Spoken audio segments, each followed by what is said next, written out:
সুকান্তের গ্রেপ্তারির প্রতিবাদে বিজেপির হাওড়া ব্রিজ অবরোধ, ব্যাহত যান চলাচল। রাজ্য সভাপতি সুকান্ত মজুমদারের গ্রেপ্তারের প্রতিবাদে গতকাল হাওড়া জেলা বিজেপির পক্ষ থেকে হাওড়া ব্রিজ অবরোধ করা হয়। এই অবরোধের ফলে দিনের ব্যস্ত সময়ে প্রায় 15 মিনিট ধরে হাওড়া থেকে কলকাতাগামী রাস্তায় যান চলাচল সম্পূর্ণ স্তব্ধ হয়ে পড়ে, যার জেরে চরম ভোগান্তিতে পড়েন সাধারণ মানুষ। ঘটনার সূত্রপাত হয় গতকাল বিকেলে। পূর্ব নির্ধারিত কর্মসূচি অনুযায়ী হাওড়া জেলা বিজেপির কর্মীরা একত্রিত হয়ে হাওড়া ব্রিজের উপর হাওড়া থেকে কলকাতার দিকে যাওয়ার লেনটি অবরোধ করে বিক্ষোভ দেখাতে শুরু করেন। সুকান্ত মজুমদারের গ্রেপ্তারকে অগণতান্ত্রিক আখ্যা দিয়ে তারা স্লোগান দিতে থাকেন।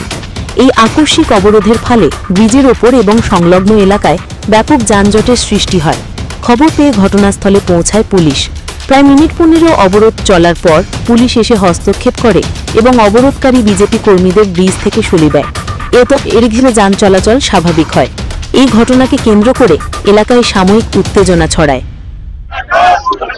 পশ্চিমবাংলার বিভিন্ন প্রান্তে তৃণমূল কর্মী এবং তৃণমূলের দলদাস পুলিশ যেভাবে বিজেপি কর্মীদের, বিজেপি নেতা তথা রাজ্যের সভাপতি এবং কেন্দ্রীয় সরকারের প্রতিমন্ত্রী ডক্টর সুকান্ত মজুমদার থেকে আরম্ভ করে শুভেন্দুদার ওপর যেভাবে দিনের দিন এরা অত্যাচার বাড়িয়ে চলেছে, তার প্রতিবাদে আমরা এই হাওড়া ব্রিজ অবরোধ করেছি এবং এই অবরোধের মাধ্যমে এই হাওড়া জেলার পুলিশ প্রশাসনের কাছে একটি বার্তা দিতে চাই, যদি বিজেপি কর্মীদের, বিজেপি নেতাদের এইভাবে হ্যারাস করা হয় তাহলে আগামী দিন এই শুধু হাওড়া ব্রিজ নয়, হাওড়া সদরের বিভিন্ন রাস্তায় বিজেপি কর্মীরা পথে নেমে এই আন্দোলন করবে এবং হাওড়া জেলাকে স্তব্ধ করে দেবে।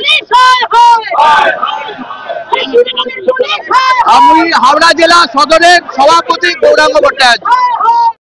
আমরা তো হাওড়া ব্রিজ আটকাতে দিতে পারি না। হাওড়া ব্রিজ আমাদের কলকাতা এবং বাকি রেস্ট অফ বেঙ্গল যে এই সাইডে যেটা আছে ওটার মেইন কানেক্টিভিটি আছে। তো কাজেই আমরা হাওড়া ব্রিজের আগে আমরা ব্যারিকেডিং করে আমরা আটকে দিয়েছি। কতক্ষণ আটকে রেখেছিল? প্রায় মিনিট 5-7 থেকে অবরোধ করেছিল, এখন আমরা তুলে দিয়েছি।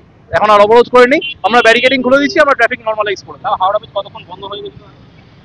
এখন প্রায় মিনিট 5 বন্ধ ছিল, তার আগে আরো আমরা ব্যারিকেড করতে আরো 2-3 মিনিট সময় নিয়েছিলাম। মিনিট 27 থেকে হাওড়া ব্রিজ বন্ধ ছিল। ঠিক আছে।